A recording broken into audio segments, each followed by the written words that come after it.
The Book of Mormon, 3 Nephi Chapter 6. The Nephites prosper. Pride, wealth, and class distinctions arise. The church is rent with dissensions. Satan leads the people in open rebellion. Many prophets cry repentance and are slain. Their murderers conspire to take over the government. About A.D. 26 through 30. And now it came to pass that the people of the Nephites did all return to their own lands in the 26th year, every man with his family, his flocks and his herds, his horses and his cattle, and all things whatsoever did belong unto them. And it came to pass that they had not eaten up all their provisions. Therefore they did take with them all that they had not devoured, of all their grain of every kind, and their gold and their silver, and all their precious things. And they did return to their own lands and their possessions, both on the north and on the south, both on the land northward and on the land southward. And they gathered unto those robbers who had entered into a covenant to keep the peace of the land, who were desirous to remain Lamanites, lands according to their numbers, they might have with their labors wherewith to subsist upon, and thus they did establish peace in all the land. And they began again to prosper and to wax great, and the 26th and 7th years passed away, and there was great order in the land. And they had formed their laws according to equity and justice. And now there was nothing in all the land to hinder the people from prospering continually, except they should fall into transgression. And now it was Gidgiddoni and the judge Laconius, and those who had been appointed leaders, who had established this great peace in the land. And it came to pass that there were many cities built anew, and there were many old cities repaired, and there were many highways cast up, and many roads made, which led from city to city, and from land to land, and from place to place.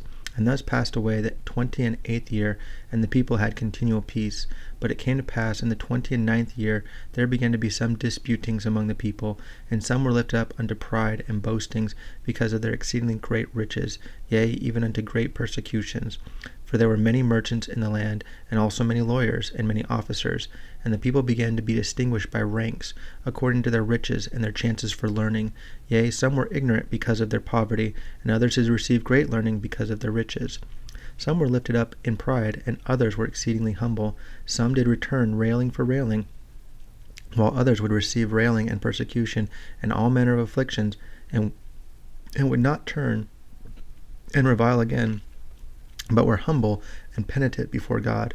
And thus there became a great inequality in all the land, insomuch that the church began to be broken up. Yea, insomuch that in the 30th year the church was broken up in all the land, save it were among a few of the Lamanites, who were converted unto the true faith. And they would not depart from it, for they were firm and steadfast and immovable, willing with all diligence to keep the commandments of the Lord. Now the cause of this iniquity of the people was this: Satan had great power, unto the stirring up of the people to do all manner of iniquity, and to the puffing them up with pride, tempting them to seek for power and authority and riches and the vain things of the world. And thus Satan did lead away the hearts of the people to do all manner of iniquity. Therefore they had enjoyed peace but a few years. And thus in the commencement of the 30th year, the people having been delivered up for the space of a long time to be carried about by the temptations of the devil, whithersoever he desired to carry them, and to do whatsoever iniquity he desired they should, and thus in the commencement of this the 30th year they were in a state of awful wickedness. Now they did not sin ignorantly, for they knew the will of God concerning them, for it had been taught unto them, therefore they did wilfully rebel against God. And now it was in the days of Laconius, the son of Laconius, for Laconius did fill the seat of his father, and did govern the people that year.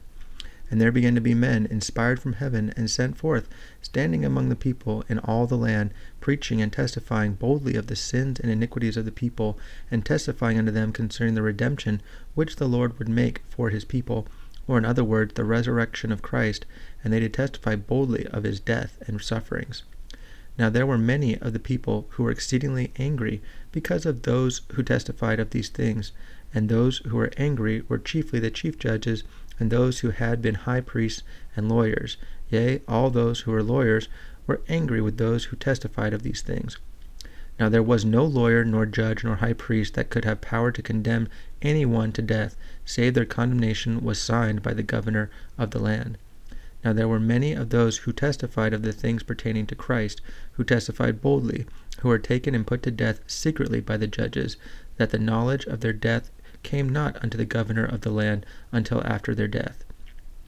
Now behold, this was contrary to the laws of the land, that any man should be put to death, except they had power from the governor of the land. Therefore a complaint came up unto the land of Zarahemla, to the governor of the land, against these judges who had condemned the prophets of the Lord unto death, not according to the law. Now it came to pass that they were taken and brought up before the judge, to be judged of the crime which they had done, according to the law, which had been given by the people. Now it came to pass that those judges had many friends and kindreds, and the remainder, yea, even almost all the lawyers and the high priest, did gather themselves together and unite with the kindreds of those judges who were to be tried according to the law. And they did enter into a covenant one with another, yea, even into that covenant which was given by them of old, which covenant was given and administered by the devil, to combine against all righteousness.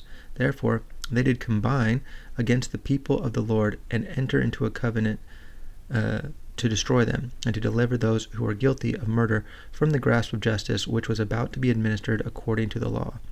And they did set at defiance the law and the rights of their country, and they did covenant one with another to destroy the governor, and to establish a king over the land, that the land should no more be at liberty, but should be subject unto kings.